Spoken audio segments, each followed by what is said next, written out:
नमस्कार साथियों। हम जो मैंने इसके पहले जो वीडियो बनाया था उसमें मैंने आपको बताया था कि मैं थोड़ा सा अनऑक्सीजोशन और ऑक्सीजोशन को डिटेल में बताऊंगा, क्योंकि ये एग्जाम पॉइंट ऑफ व्यू से बहुत इंपॉर्टेंट होता है। इस कारण मैंने ये वीडियो भी लेके आया हूँ। इसमें कि आपको पूरा आंतरिक श्वसन या कोशिकीय श्वसन के बारे में मैं पूरी डिटेल में बताऊंगा।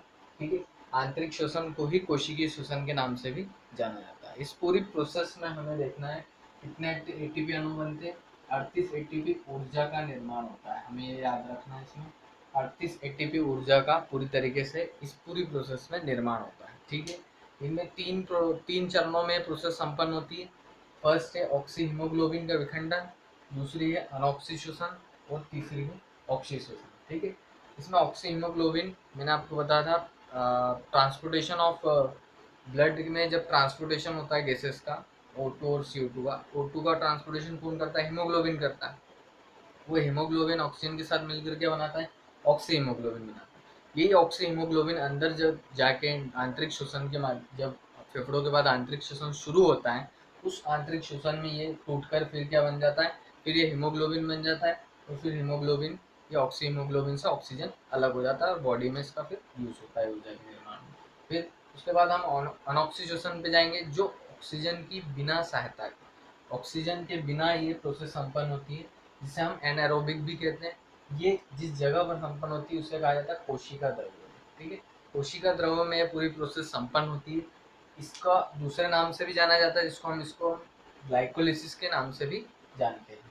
जिसमें कि इसमें जो उत्पाद होता है, जो बनता है प्रोडक्ट, वो बनता है पायरुविक एसिड।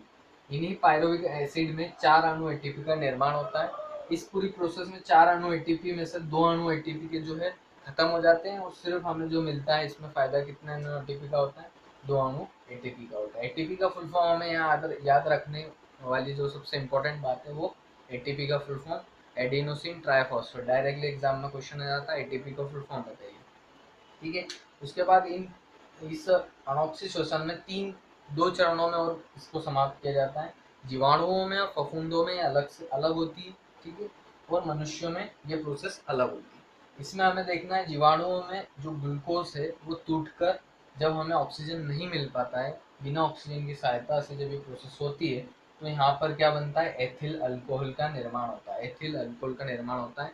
जैसे कि ईस्ट से हम अल्कोहल का निर्माण होता है, जो वो ईस्ट से जो अल्कोहल का निर्माण होता है वो इसी प्रोसेस के माध्यम से होता है, अनऑक्सी श्वसन के माध्यम से होता है।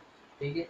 ये जीवाणुओं में क्या होता है? जीवाणुओं में ग्लूकोज टूटकर क्या बनेगा? Ethyl alcohol. और मनुष्यों में अगर हम में होता है, तो इसमें जो निर्माण होगा वो होगा लैक्टिक एसिड का निर्माण। ये क्वेश्चन आता है कि अनऑक्सी श्वसन में मनुष्यों में अंतिम उत्पाद क्या है?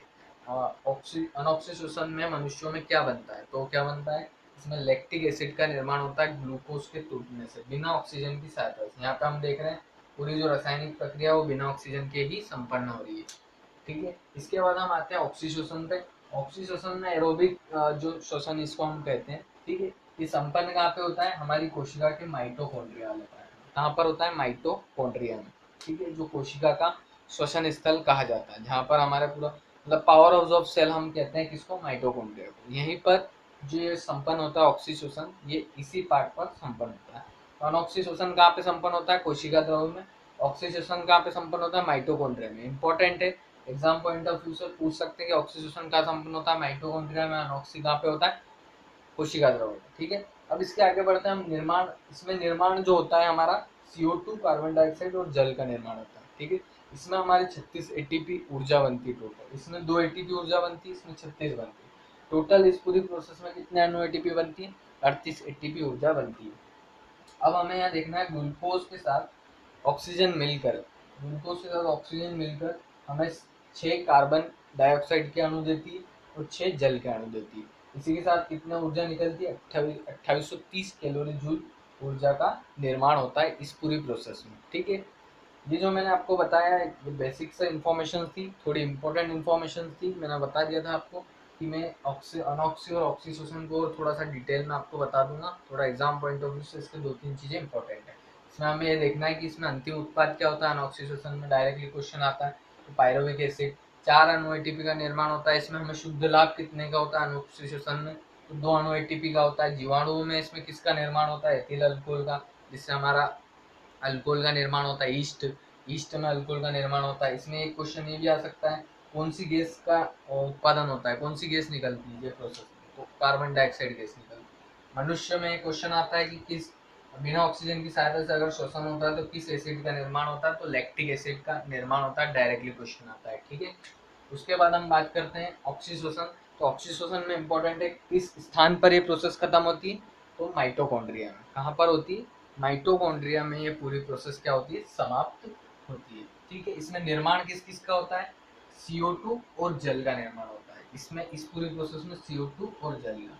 इसमें किसका होता है, अंतिम उत्पाद हमारा पायरोविक एसिड होता है, इसमें हमारा CO2 और जल होता है।